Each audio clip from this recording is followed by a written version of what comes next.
What is love? Love is good food. Love is not jumping into relationships. Love is loving self. Love is not being possessive. Love is unconditional. Love is friendship. Love is not being jealous. I love my camera. I like my profession. That is love for me. Love is not living on expectations. Welcome to Showtime.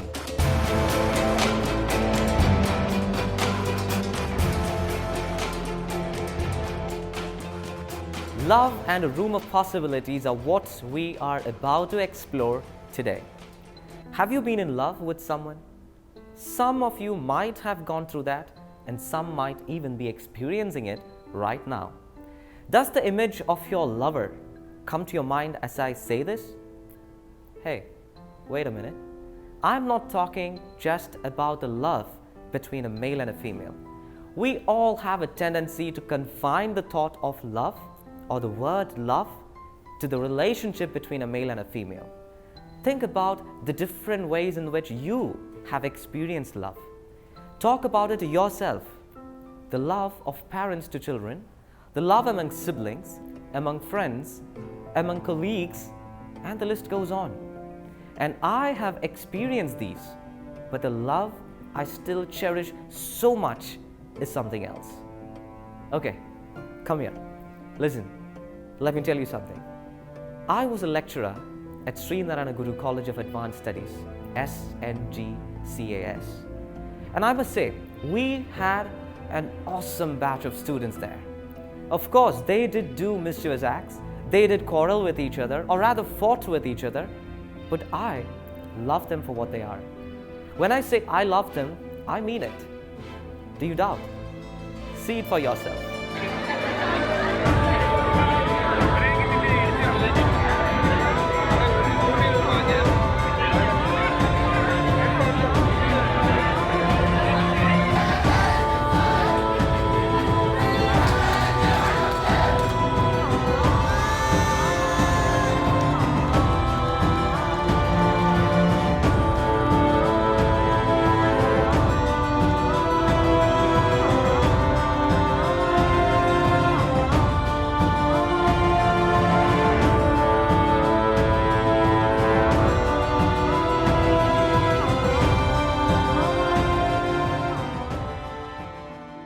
What you saw just now is the love of students to a teacher.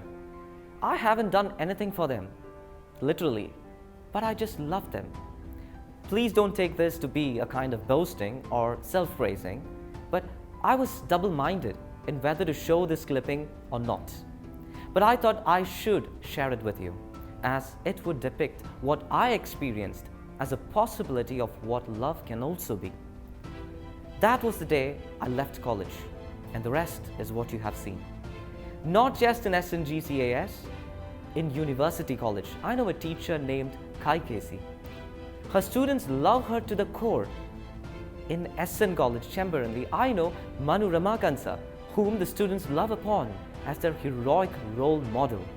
Julie teacher of the same college, called as Teacher Amma of all students, and thus goes the list, guys.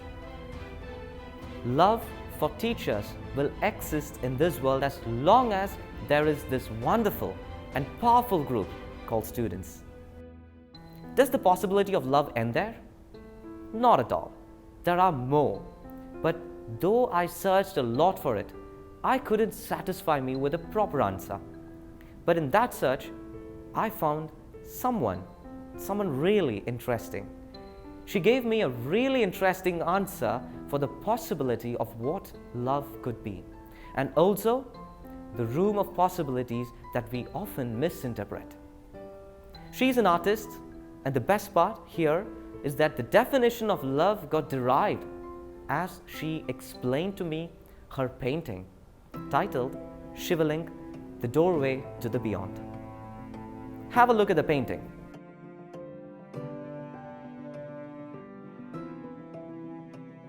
I know so many thoughts might have gushed in through your minds. You have the freedom to think about it in your own way. But wouldn't it be interesting to listen to the words of the Creator herself about this piece of art? No intros, no comments, no build-ups. Experience it yourself. Over to her.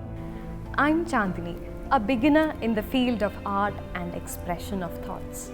I love to explore the contrasting dimensions of wisdom.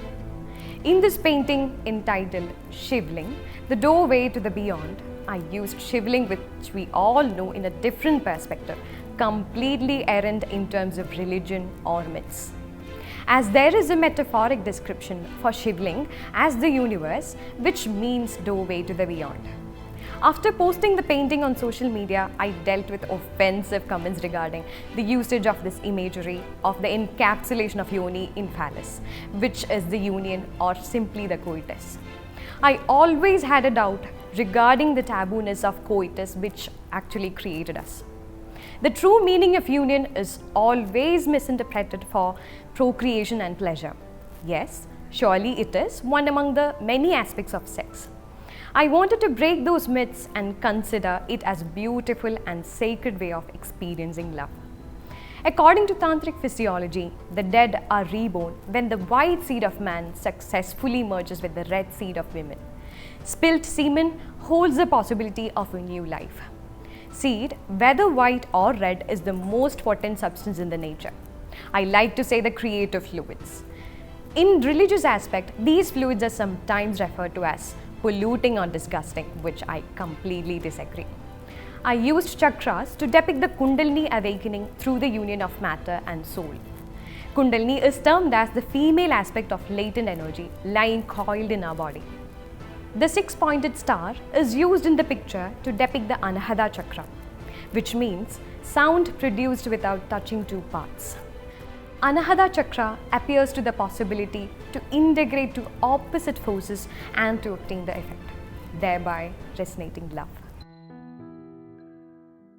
I like to take the analogy of Newton's law of gravitation. Though falsifiable, it defines gravity as the force that adheres matter irrespective of their nature in the universe. For me, gravity bears an uncanny resemblance to love.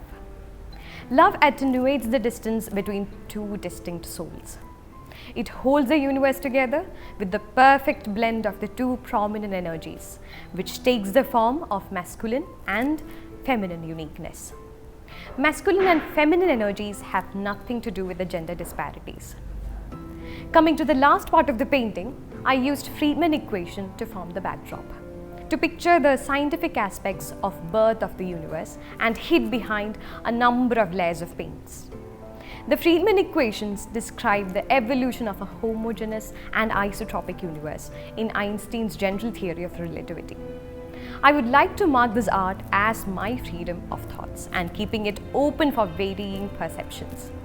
The objective mainly is to open a room of possibilities, connections, expandability, and abundance. I know that this sounds a bit complicated, but this is a possible thought on what love is. I found it to be really interesting, and so I thought I should share it with you. Finally, a request to all of you out there. Please don't close your eyes to the room of possibilities. Accept others for what they are. If you can't accept them, it's fine. But please don't try and tame them to your likes and desires. It's a request not to be such arrogant parents who don't let their children choose the career of their interest. Such bloody brothers who kick the ass of their sisters to show their superiority. The so-called modern husbands who claim that they give freedom to their wives. Oh, by the way, is freedom a thing to be given? It's a right, not a subsidy or something. Also, don't be those obsessed wives who try to engulf their husbands to satisfy their possessiveness.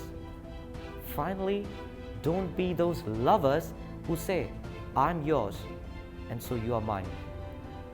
Live without expectations, guys, and let you be yours and they be theirs. Don't you feel that is when you accept others for what they are? Don't you feel that is when you can make yourself understand the room of possibilities? And finally, don't you feel that this could be love? Think about it. This is Ranjit signing off from Showtime with love.